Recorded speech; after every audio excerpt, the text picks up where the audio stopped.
If he gets in, I can tell you right now, he will never leave. He will never leave. You know that. He will never leave. Two-time Oscar winner Robert De Niro showed up outside Donald Trump's Manhattan trial today on behalf of the Biden campaign. It was interesting. He said, "We are not here for what is going on in that courtroom. We are here because all of you media are here."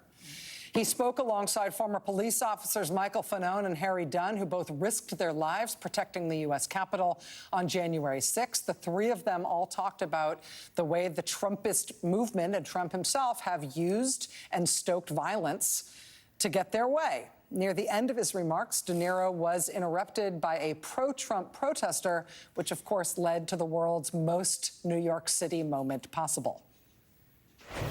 Paid sellout for the DNC.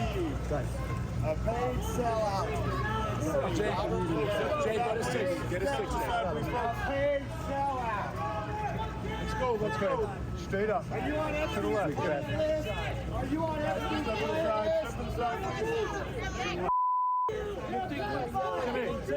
We step to the side right here. Step to the side. You're not going to.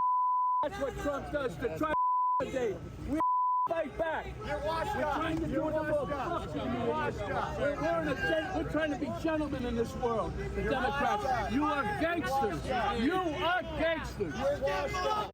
You're not going to intimidate. That is what Trump does, is try to intimidate. We're going to fight back. We're trying to be gentlemen in this world. Democrats, you are gangsters. You are gangsters. Our friend Stephanie Ruhle joins us, joined again by Alex Wagner, Joy Reid, Ari Melber. Steph, you had Ari. You had Ari. I had Ari Melber on TV just a week ago. You had Yes. Robert De Niro on your show recently. I did. I just talked to him about an hour ago. He is speaking out because he truly believes our democracy is at risk, right? He talked about it in 2016 because Robert De Niro is a true New Yorker who has been saying this guy's a fraud. He's a con artist. The fact that America could ever look to elect a guy because he's a successful business guy. He not only went bankrupt 6 times, look at this trial, look at the way he ran his sham business. What's interesting about what De Niro's doing, he realizes he's going to get a huge amount of blowback. But he says, I'm an 80-year-old man, and I'm worried about the generations ahead. And you heard him say it there. If Trump wins, he believes he's never leaving office. And tonight, when I asked him, like, how did today go? And he said, if I impacted anyone, if I'm doing 1 ounce of small good, it's worth it. Our future's at risk. Can I just say that it does appear that maybe the most influential person in the presidential campaign is Plies, the rapper, because he's been trying to tell Democrats, get out there and get somebody in front of that courtroom because Trump is putting his props all dressed alike in front of there. And he was like, get out there. And it looks like they were listening to him. So Plies, well done. It was well interesting. Done. And I love Robert De Niro. To see De Niro and Fanone and Harry Dunn all say, we are not here for what is going on in that courtroom. We are not here basically to try to influence the course of this case. We are here because all the media is here. And then they talked about all of Trump's other legal problems.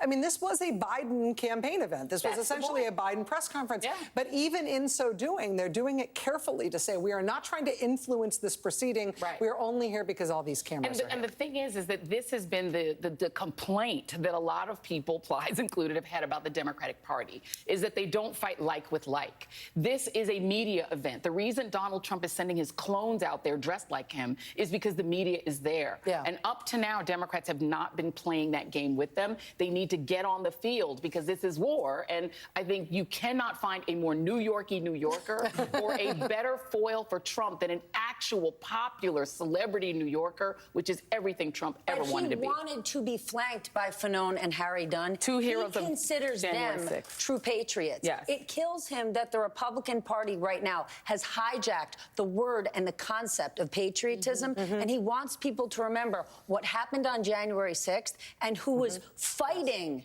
for our democracy. It was guys like Harry Dunn. Yeah, while Trump supporters were yelling at them that they were traitors today. Yeah, and the substance of that is, we just heard the summation about a 2016 campaign crime.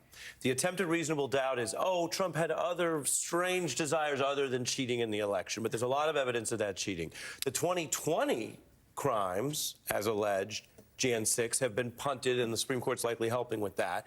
And Donald Trump's 2 impeachments were about what? Going after Biden, who actually became president. So Right. Trump had some feeling about who the biggest risk was. And then, of course, what DeNIRO referenced, the refusal to have a peaceful transfer of power. Why would you expect someone who did that once to suddenly change gears? And so, again, he's presumed innocent in every court, but what ties this all together is we're dealing with the trials of an individual who stands accused of election crimes every time he's been on the ballot and even when he lost. And in the bigger picture, it should be an asset for the Democrats' campaign that they are running against somebody who is cloaking himself in criminality, not only in court, but in terms of the way that he is running right now. For him to be siding with the January 6th defendants, while Democrats are saying, we side with the cops who are trying to protect the Capitol from the January 6th defendants, that's a message that the Democrats, in my opinion, ought to be hitting every single day. All right, our recap of this very big day in the Trump criminal trial continues. We'll be right back.